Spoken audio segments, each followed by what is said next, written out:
do you think that the mechanics of Terraform are are due for a generational change? Because like when I Mm, see Terraform, I think of like, okay, here's a state transition engine, but it's got a single shot mechanism. Your manifest files are simply like declarations of resources and combined with the ability to chain dependencies, right?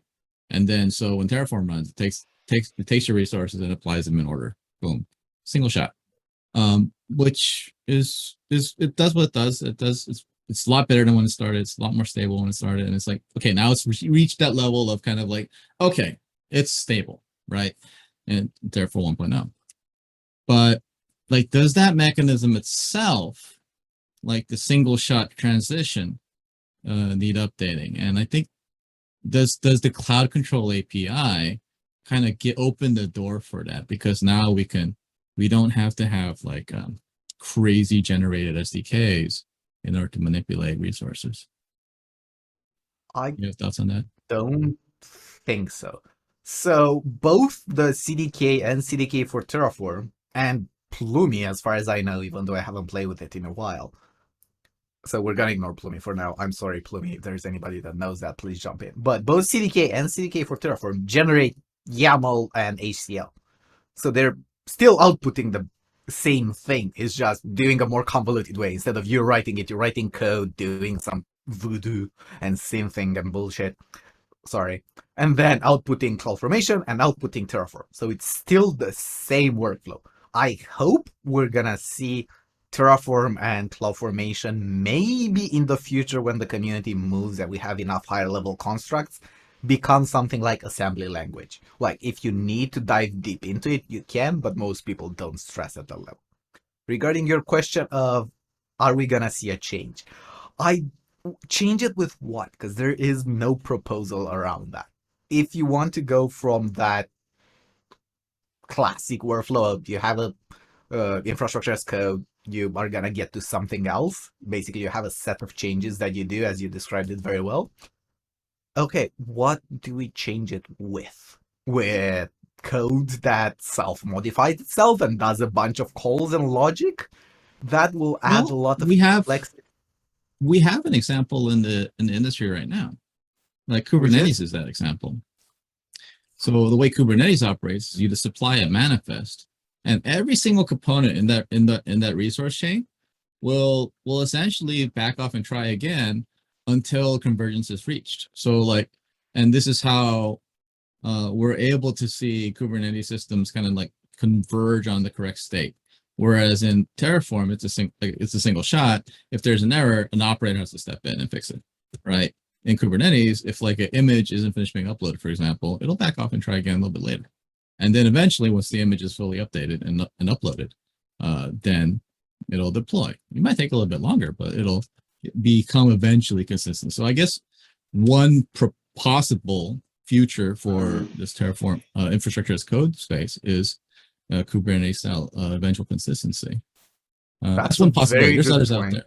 that's a No, really that's a great interesting point. analogy. Yeah, I like it. We have infrastructure as code options there already. We have Crossplane, which is trying to do this across projects, across things, across a bunch of things. And we have a GA and stable product. They just GA'd it last week on Monday, AWS Cloud Controllers for Kubernetes, which again is done by AWS, managed by AWS, supported by AWS, that does exactly that. Basically, you say you want an S3 bucket, but you're writing a YAML, which is not the same YAML as CloudFormation. It's its own YAML format thingy. Oh, interesting. And yeah, it's stable, it works. It's Crossplane is pretty much pushing the envelope in that space as You, far as I'm seeing. you say The cross one blade or cross plane? Crossplane.io, they have ice cream as a logo. Aha. Oh, this is interesting. Okay, thank you. Plane.io. I think yeah, this is them. And they have, if you scroll APIs for, well, not API groups, just like how you have deployments, they have for AWS, for Equinix, for Alibaba Cloud, and all that. And as far as I know, it's stable, I think. I know a bunch of people that are using it. I do see this being a big deal in the Kubernetes world, but I don't know if it's going to go beyond enterprises. Because what the big problem is, you now have all your state in a Kubernetes cluster, which is an interesting problem you have. It's solvable. There are ways to solve it. People are working on it, but it's an interesting added complexity level. And now, by taking this operator, this pattern, you're moving into something generating YAMLs, which is okay. We were already doing that. There are use cases for this, which is awesome. Yes, I can chat about this. I work with some NDA companies that clients that are working like their whole infrastructure is basically operators in Kubernetes creating these YAMLs on demand, doing stuff on demand, and then they are picked up by Crossplane, by ACK to actually create infrastructure because they need that dynamic infrastructure creation, and this is a pattern that works well for them. But it's such a specialized use case, and it's I would so complex. yeah, I would imagine standing something up like that would be a lot of effort.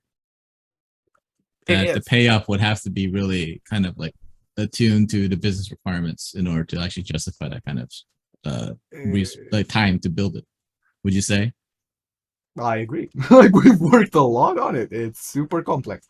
It is a different pattern. For some use cases is going great, but I don't think we're there, not necessarily technologically, but as a community.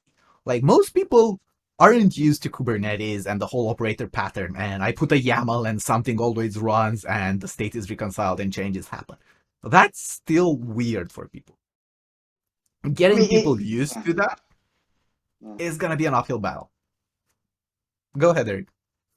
I mean, it is weird. I mean, so it's elegant in its solution, but it's kind of weird in the end to kind of understand what's going on in the system. And we bring this up with talking with customers on release engineering. And okay, so we're going to deploy your app. How are you going to run your application database migrations? Are they going to be in your CI pipeline? Are they going to run in Kubernetes? Okay, if they're running in Kubernetes, where are we going to run them in Kubernetes? Okay, if we run them as a job, okay, what happens if that job is failing? Should you keep retrying indefinitely your migration? Should your application suddenly magically roll back? It's really weird working in these decentralized manners.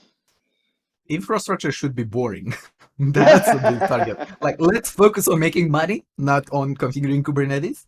There are valid use cases when we want to configure Kubernetes and get deep into that, but that shouldn't be the goal. And I don't think this is boring yet. I hope it's gonna get more adoption, but we need to have the use cases for it because it's a big mentality change. Just like we had to get people accustomed to, hey, yeah, now we don't do infra by clicking in the console or by doing PowerShell scripts with AWS commands. We're doing Terraform, we're doing CloudFormation. That was a big cultural change. Proposing another big cultural change needs to come with some awesome benefits. And I don't see the transition from Terraform, CloudFormation to something like Crossplane or ACK making that strong of a proposal and being that strong of a draw for most people. I could be wrong. I think in terms of adoption though, like coming back to that four layer infrastructure, that dynamic infrastructure adjustments, that's going to happen at the application layer, at the very top layer first, and then over time it'll start to whittle down. Mature. We're seeing that come with products like the recently made public, maybe preview, whatever, serverless cloud, where you're basically using code and your code is kind of provisioning infrastructure. Well, it's actually provisioning infrastructure.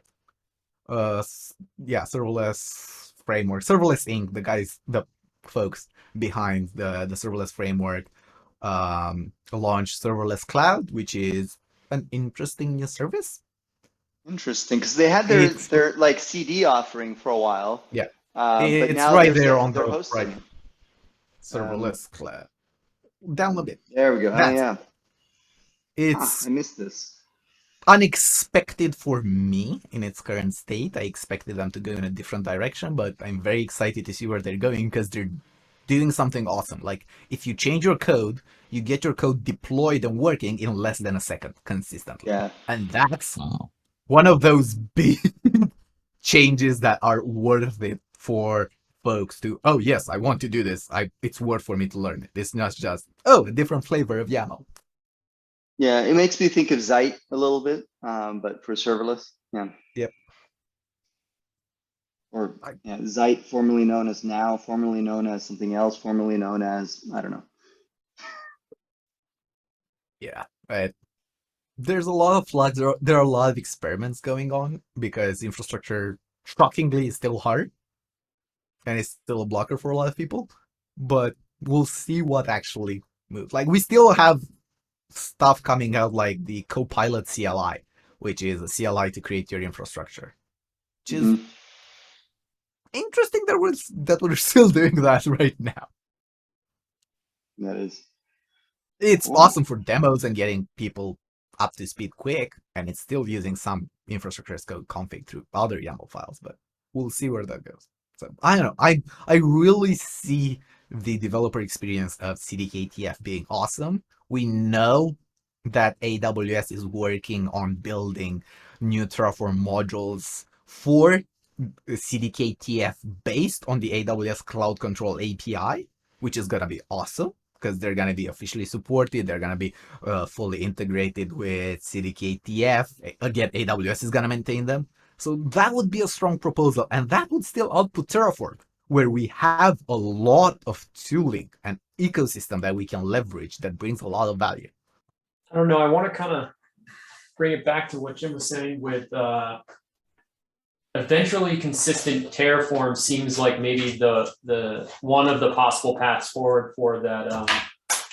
This whole idea that we have these separate root modules that don't know about each other and don't follow the DAG becomes a problem for everyone, right? It's a problem for all systems that are trying to solve it. You know, Mitchell's putting out that multi-space provider. Cloud Posse has Atmos. However, you know, you're solving it. It's not well done, right? It's never going to be well done because we don't have an actual DAG. We don't Never have a way satisfied. of connecting it. Yeah. Eventually consistent, keeping like going at it from that perspective, that we had a way of just saying, hey, we have all these root modules. Maybe these are the ones you know, maybe they have some order of priority or something along that line, but keep applying them until they plan clean. That idea seems like something that I haven't heard before that I like as a way of solving that problem, because I don't really know how we can wrap a DAG around all the root modules, right? Yeah. I feel like that's a harder problem to solve than the eventually consistent idea. Anyway, I just thought that was really cool. Jim, if you came up with that and it comes to the point that a few years from now, that's what we're doing, you know, I'm going to attribute that to you. Well, the patterns just keep repeating themselves. This is how I used to do Puppet back in the day, you know? So it's just circles. That is Yeah. true. Good point. Comes back in vogue.